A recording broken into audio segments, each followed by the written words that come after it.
the opposite. I think it's just the trousers I wear. You know what I mean? It's like I am the opposite of a classical actor. I've hardly done any classical acting. I will never get a knighthood.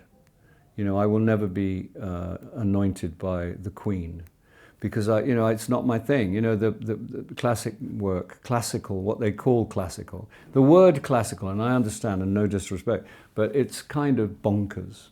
You know, the idea, and that, because there is no such thing. You know, it's like there's just some old plays in strange language, but they're no more classic than anything else.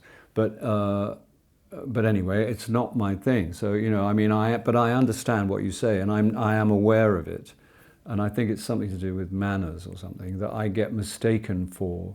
And because of my age, I say, pointing to my face, I think that I get mistaken for, sometimes I think what happens is people skip a generation and or they go backwards and they kind of mistake me or some people for someone of the previous generation who was old, another old person, but because they all live on in movies and stuff, you know, we get bunched together. I've never had any kind of classical career. You know, I've always been in the thing where people scream profanities at one another. One day, in a world of dreams, you'll be able to say wank or bollocks or even cock on the radio, but fuck, no. No, there won't be any Sir Bill Nye. It doesn't go, does it? Sir Bill. It just sounds terrible. It's like, you know, what would you do? You know, it'd be, if I was called Richard or Henry or something, or Gordon, it would be fine. But Bill, there was a man when I was young called Billy Butlin, and he ran holiday camps. And I remember when I was a child, he got a knighthood, and he was called Sir Billy Butlin. And I just thought then, this doesn't work. It doesn't go with my name. I don't burn to play different parts. I'm a most fortunate man, and I'm happy with the things I've done and the things I have coming to do. But there are certain gaps. Yeah, I mean, my action career is very slight. It consists of me holding a sword, screaming, and then handing the sword to a younger man who looks a bit like me. And I've never been in that kind of world. So that's probably never going to happen, but I might try and play somebody with superpowers. I am keen to have superpowers. I like genre. I'm happy in the world of genre, and I include this as a kind of sub-genre, and that makes me happy, because I don't know why, but it just does. I've been a vampire. I was very, very happy. And I've been a squid. And I've been a zombie. So all of those things make me very happy.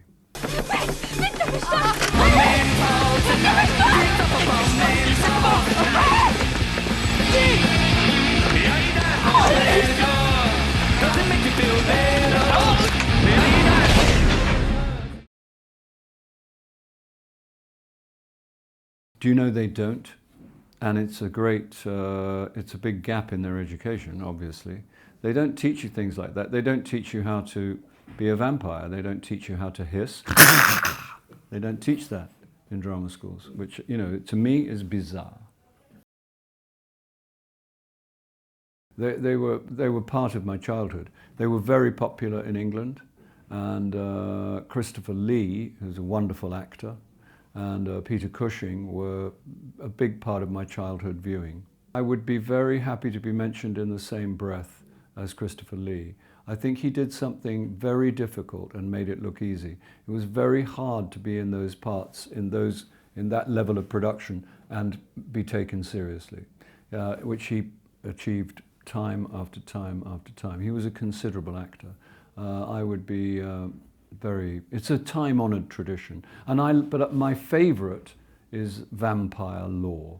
I love all the kind of complete, extraordinary nonsense about vampires. It gives me great pleasure. And I find it very attractive, the idea of drinking blood. It pleases me. Familiar with Spaced, the TV show, which was very, very funny and very original and not like anything else. So I was aware of them, but I had never met them. And Edgar Wright, who directed it, who is a very, very clever man, had the whole movie in his head, as they say, and they were very professional and very welcoming. I loved Shaun of the Dead. Shaun of the Dead was one of the best scripts I have ever read in my life, and they had never written a script before. I think they even bought a book, How to Write a Script. And then they wrote this killer script with some of the best jokes I've ever seen in my life.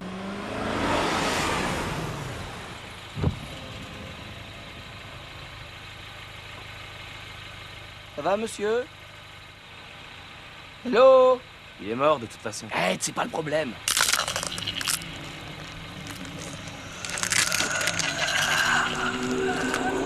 Oh, génial, il est vivant.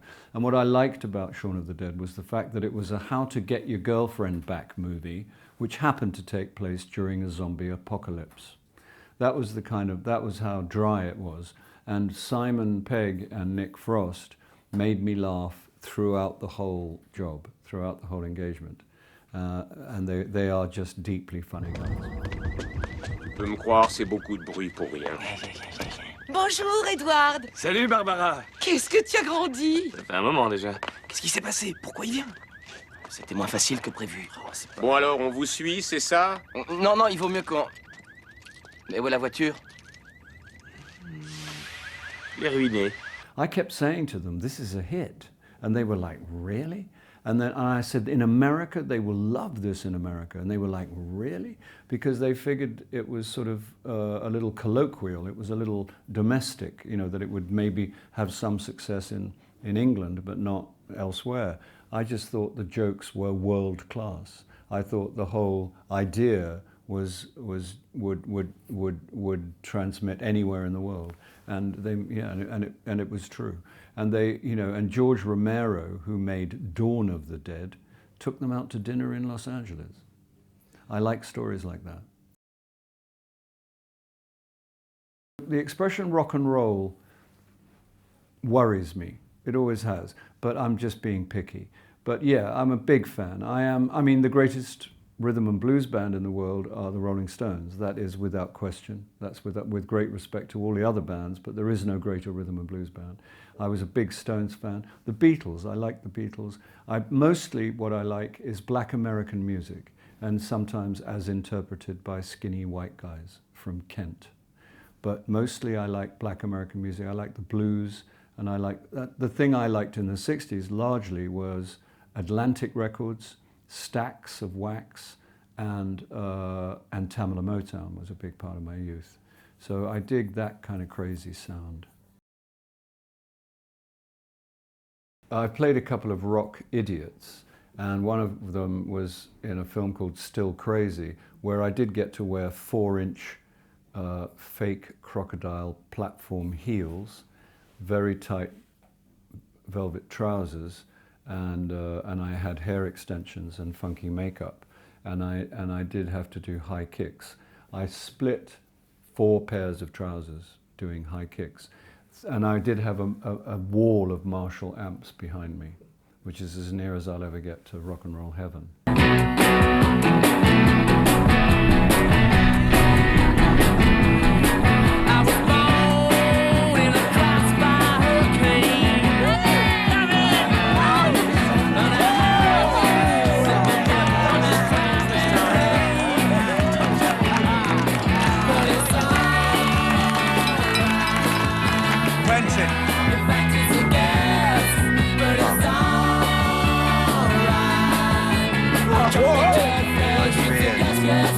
And you must be the Count. I am he. I wonder what that makes me, the king. Or the clown. Yeah, I used to do the thing that all kids did. You would have the radio turned down really low in your bedroom when your parents went to sleep, and you would try and tune in. The groovy thing about Radio London, Caroline, was that they had a signal. Radio Luxembourg was before, which was great, except it would always go out of signal and you would lose it. So it would come in waves, whereas Radio Caroline, solid signal, and you could hear everything. It was a very important thing because the BBC didn't play it, nobody played it. There was nothing on TV, there was one show. So all the new music, there was this explosion. You know, within 2 years you got the Rolling Stones, Led Zeppelin, The Who. I mean, I could go on, you know, there were 25 bands, you know, suddenly that came out of this small island. It's a very bizarre, and it remains unexplained. I don't know how that happened, except that they were all inspired by black American musicians. So that much is clear. But that explosion of music was sensational. And yeah, and you relied on Radio Caroline for that kind of information. Full news again in 1 hour with me, John Mayford. Till then, this man. All right, so this was the deal. I asked all of you to demand me to do a very foolish thing. You sent in ideas in their millions, but one idea has defeated them all. So I'm proud to announce I will soon be the first person to say the F word on rock and roll radio in the United Kingdom of Great Britain.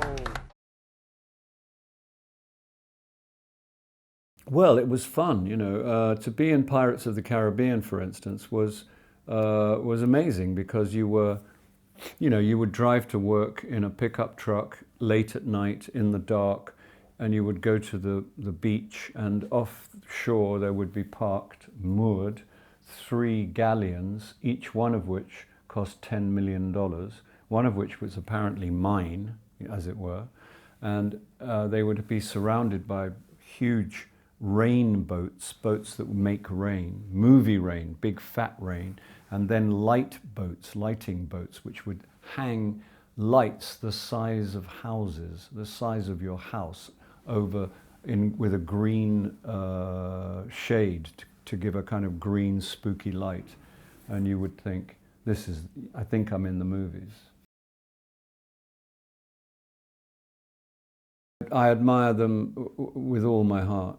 They were sensational people, and they used to come on the set, and they would and they would observe everything you did. And it's such a mysterious process to me. I don't understand, but they are geniuses. And what they did was the first thing the director said to them when they showed him the creature. The first thing the director said was, "Get your acceptance speech ready," meaning you will win an Oscar, and they won an Oscar. Which quite rightly, because there was nothing prior to that. There was nothing to touch it. It was they'd pushed everything forward, you know, and with great wit. And I said to the director, "Oh, well, it's good because everything I did and everything, all the facial expressions, every movement I made, all the vocal thing, you always promised me that it would arrive on the screen. So I'm pleased about that." And he said, "Yeah, but I was lying." Because he didn't know. Nobody knew what was possible until these guys showed us, and then it was a kind of, at that time, it was a kind of miracle.